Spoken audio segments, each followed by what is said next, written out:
जय हिंद प्यारे बच्चों। आज हम सब हिंदी वर्णमाला के विषय में इस वीडियो में जानकारी प्राप्त करेंगे। वर्णमाला क्या होती है, वर्णमाला में कितने वर्ण होते हैं, वर्णमाला किससे मिलकर बनती है, ये सब आज हम इस वीडियो में जानेंगे। तो यदि आपने अभी तक मेरे चैनल को सब्सक्राइब नहीं किया है तो सब्सक्राइब ज़रूर कर लें, क्योंकि भविष्य में भी बहुत अच्छे अच्छे वीडियो मेरे चैनल पर आपको देखने के लिए मिलेंगे। तो सबसे पहले मेरा चैनल सब्सक्राइब कर लें। ठीक है, हम लोग चलते हैं वर्णमाला की ओर। वर्णमाला क्या होती है, सबसे पहले हम वर्णमाला के बारे में जान लें। वर्णमाला हम किसे कहते हैं? तो वर्णमाला की परिभाषा कुछ इस तरह से हम बोल सकते हैं, वर्णों के क्रमबद्ध समूह को वर्णमाला कहते हैं। वर्णों का कैसा समूह? क्रमबद्ध। ठीक है, वर्णों के क्रमबद्ध समूह को हम वर्णमाला कहते हैं। एक बार फिर से रिपीट करते हैं, वर्णों के क्रमबद्ध समूह को वर्णमाला कहते हैं। वर्णमाला वर्णों का कैसा समूह? क्रम से। जैसे यहाँ देखिए अ, आ, ई, उ और ऋषि, ये हमारे क्रम से जमे हुए हैं। ऐसे ही ए, ऐ, ओ, औ, अह, ये क्रम से जमा हुआ है। इसको हम क्या कहते हैं? वर्णमाला। तो जहाँ पर वर्ण क्रम से जमे हो उसे हम क्या कहेंगे? वर्णमाला। तो वर्णों के क्रमबद्ध समूह को वर्णमाला कहते हैं। वर्णमाला में कितने वर्ण होते हैं?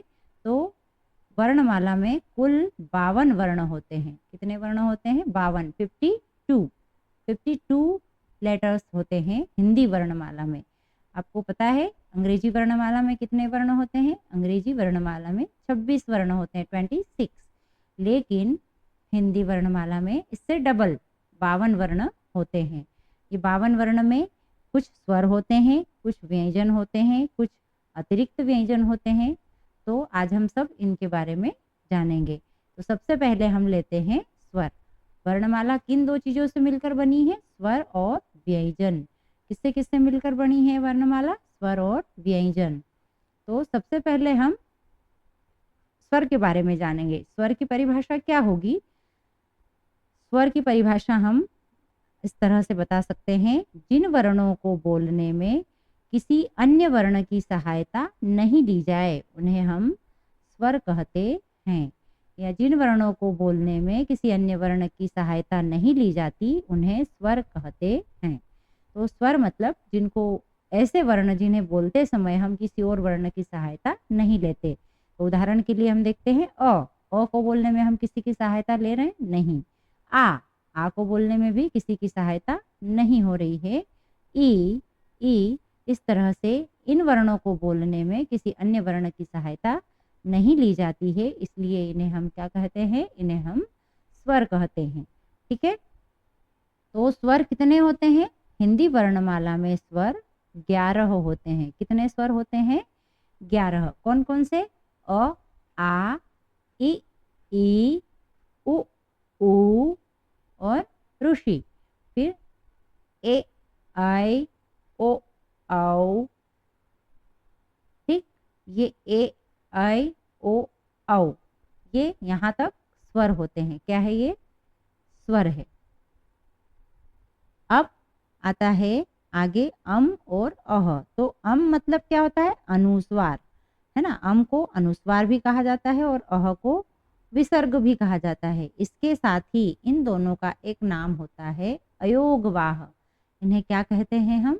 अयोगवाह। ठीक है, और अह को हम कहते हैं अयोगवाह।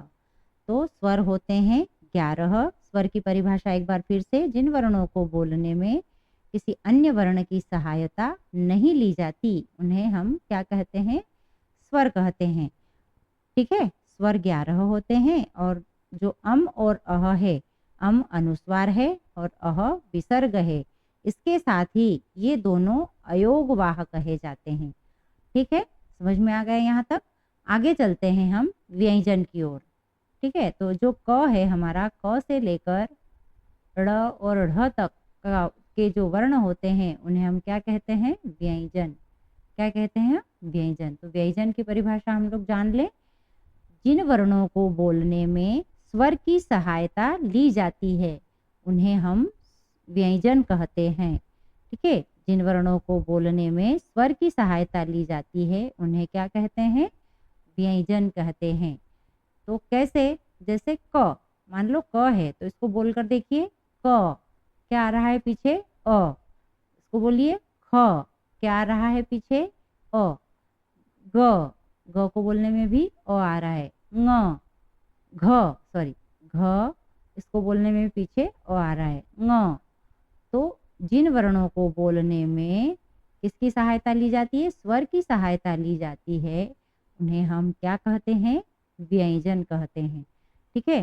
तो स्वर में किसी अन्य वर्ण की सहायता नहीं ली जाती और व्यंजन में स्वर की सहायता ली जाती है। तो जिन वर्णों को बोलने में स्वर की सहायता ली जाती है, उन्हें व्यंजन कहते हैं। समझ गए?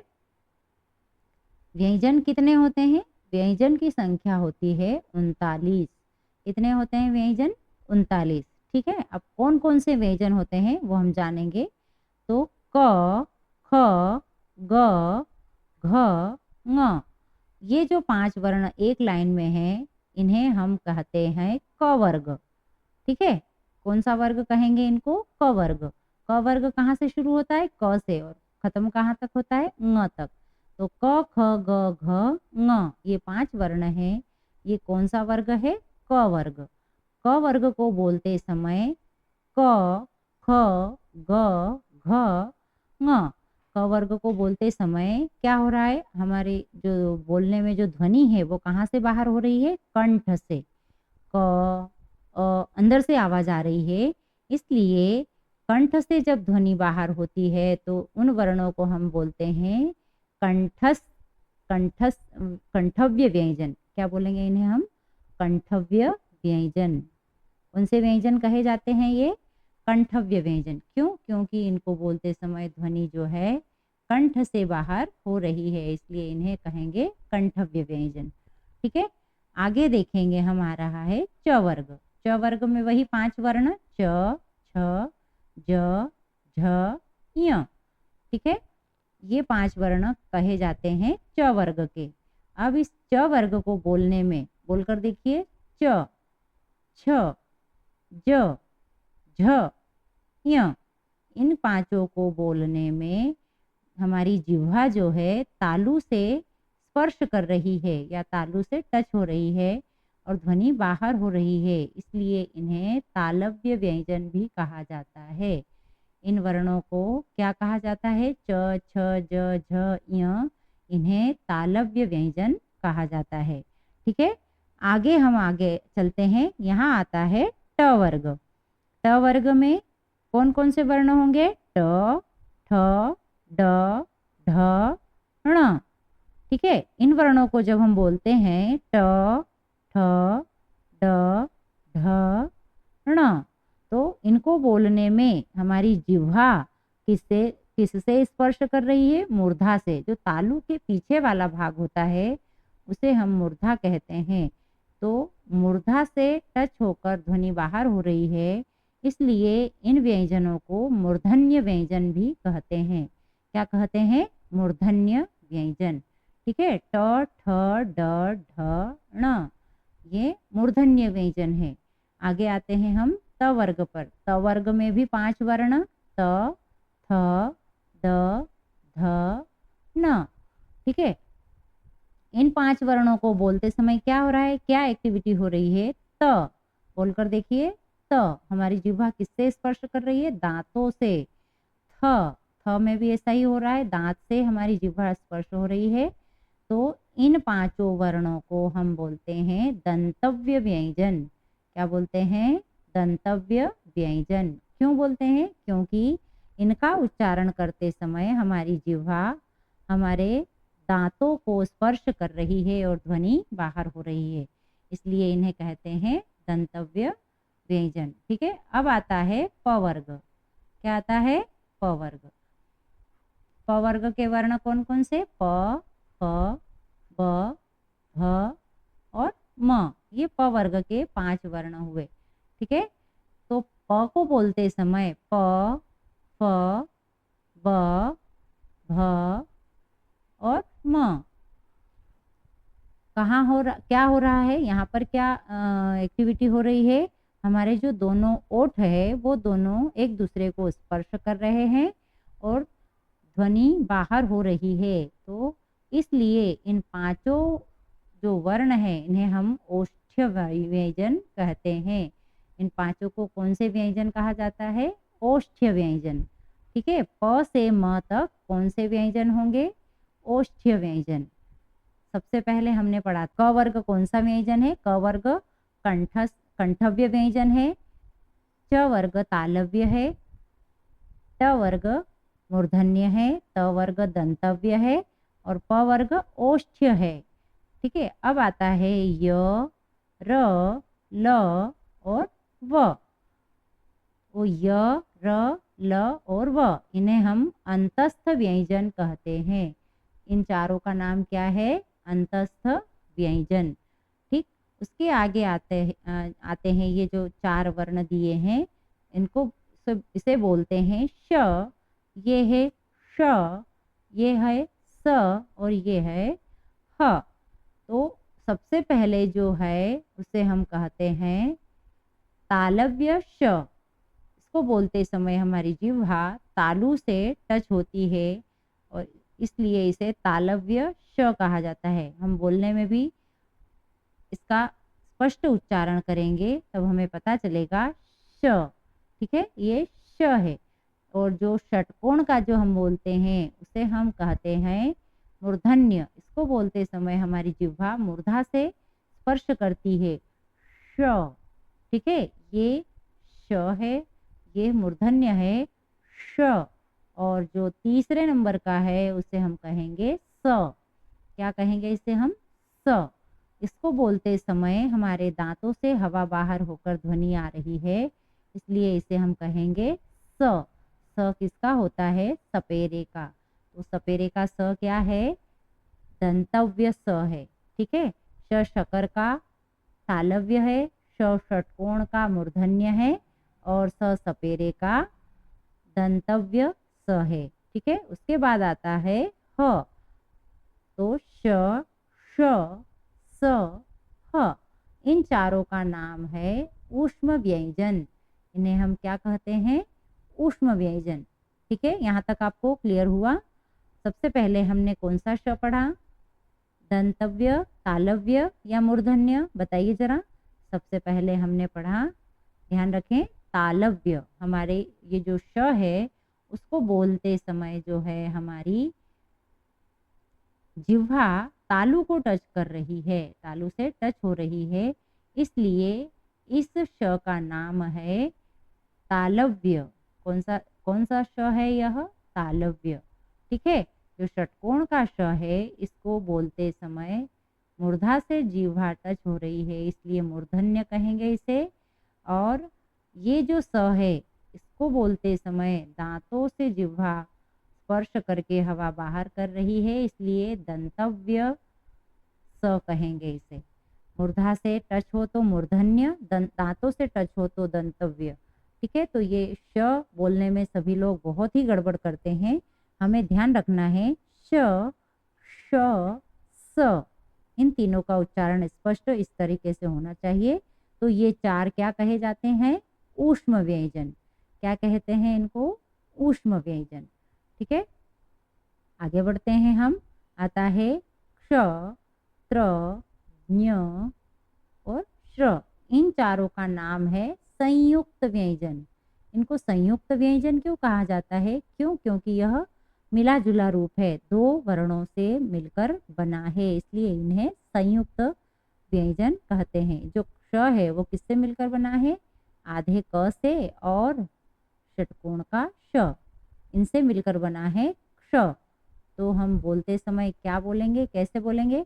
कुछ लोग इसे छ बोलते हैं, कुछ अक्ष बोलते हैं, कुछ अक्ष बोलते हैं, लेकिन हमें ऐसा नहीं बोलना है। यहाँ आधा क है और यहाँ श है, तो हमें क्या बोलना है? क्ष। आधा क लेना है और फिर मूर्धन्य श। क्ष, क्ष, क्ष। क्या बोलेंगे इसको हम? क्ष। ठीक है, उसके बाद आता है त्र। त्र किससे मिलकर बना है? आधा त और र, इन दोनों से मिलकर बना है त्र। ठीक, ये ज्ञ। ज्ञ किससे मिलकर बना है? ये आधे ज और य से मिलकर बना है, आधा ज और य। ठीक है, तो आधे ज और य से मिलकर बना है, इसलिए इसको पढ़ते हैं ज्ञ, ज्ञ। ठीक है, इसको क्या पढ़ेंगे हम? ज्ञ नहीं पढ़ेंगे, इसको हम पढ़ेंगे ज्ञ, ज्ञ। ठीक है, उसके बाद आता है श्र। जो श्री राम में श्र लिखते हैं वह किससे मिलकर बना है? वह आधे श से। आधा श कौन सा? तालव्य आधा श और र, तो ये दोनों से मिलकर बना है श्र। क्या बना है? श्र। तो ठीक है, क्ष किससे मिलकर बना है? आधा क और मूर्धन्य श, क्ष। त्र किससे मिलकर बना है? आधा त और र, त्र। ज्ञ किससे मिलकर बना है? आधा ज और य। और ऐसे ही श्र किससे मिलकर बना है? आधा श और र। ध्यान रहेगा सभी को। आगे चलते हैं हम। यहाँ क्या दिया है? ड़ और ढ। जो ड डमरू का है उसके नीचे यदि हमने डॉट लगाया तो ये हो गया ड़, और ढ ढक्कन के नीचे है और डॉट लगाया है तो यह हो गया ढ। इन दोनों का उच्चारण अलग अलग होता है। जैसे सड़क, सड़क लिखते समय हम डमरू के ड के नीचे डॉट करते हैं, उसको बोलते हैं सड़क। ठीक है, ऐसा एक और होता है कड़क। लेकिन जब हमें लिखना हो पढ़ना तो हमें ढक्कन का ढ और उसके नीचे डॉट करके लिखना पड़ेगा, पढ़ना। फिर हम ऐसा बोलते हैं चढ़ना। ठीक है, वहाँ पर ढ का प्रयोग होता है, यहाँ ड़ है और वहाँ ढ है, तो लास्ट वाले जो दो व्यंजन है वो ड़ और ढ, इसका नाम है अतिरिक्त व्यंजन। क्या कहते हैं इन दोनों को? अतिरिक्त व्यंजन। समझ में आया सभी को? अभी तक हमने कौन कौन से व्यंजन पढ़े, एक बार फिर से रिवीजन करते हैं। जो क वर्ग है हमारा, क वर्ग के 5 वर्ण कहे जाते हैं कंठव्य व्यंजन। च वर्ग के जो 5 व्यंजन है वो कहे जाते हैं तालव्य व्यंजन। ठीक, त वर्ग के 5 वर्ण कहे जाते हैं मूर्धन्य व्यंजन। त वर्ग के 5 वर्ण कहे जाते हैं दंतव्य व्यंजन। और प वर्ग के 5 वर्ण प, फ, ब, भ, म, ये ओष्ठव्य व्यंजन कहे जाते हैं। ठीक, उसके बाद आता है य, र, ल और व, तो ये कौन से व्यंजन है? अंतस्थ व्यंजन। और श, श, स और ह, इन्हें ऊष्म व्यंजन भी कहा जाता है। क्या कहा जाता है? ऊष्म व्यंजन। ठीक, उसके बाद आता है क्ष, त्र, ज्ञ, इन्हें कहते हैं संयुक्त व्यंजन। इन्हें संयुक्त व्यंजन क्यों कहा जाता है? क्योंकि ये दो व्यंजन से मिलकर बने हैं, संयुक्त रूप है यह, इसलिए इन्हें संयुक्त व्यंजन कहते हैं। फिर आता है ड़ और ढ, तो ड़ और ढ अतिरिक्त व्यंजन कहे जाते हैं। ठीक है, तो हमने पढ़ा था स्वर। स्वर होते हैं कितने? 11। और अयोगवाह कितने होते हैं? ये स्वर 11, अयोगवाह की संख्या होती है 2 और व्यंजन होते हैं 39। तो हमारी कुल संख्या हो गई 52। तो वर्णमाला के कुल कितने वर्ण हुए? 52 वर्ण हुए। ठीक है, तो अब से यदि कोई आपसे पूछे वर्णमाला में कितने वर्ण होते हैं तो 52, उनमें से स्वर कितने होते हैं तो 11, अयोगवाह कितने होते हैं तो 2 और व्यंजन कितने होते हैं 39। इन 39 व्यंजन में अलग अलग नाम दिए हुए हैं, किसको कौन सा नाम दिया है वह हमने ऊपर अच्छे तरह से समझ लिया है। आई होप आपको यह वीडियो बहुत अच्छा लगा होगा। यदि आपको यह वीडियो अच्छा लगा हो एवं शेयर जरूर करें। Thank you so much everyone, good bye.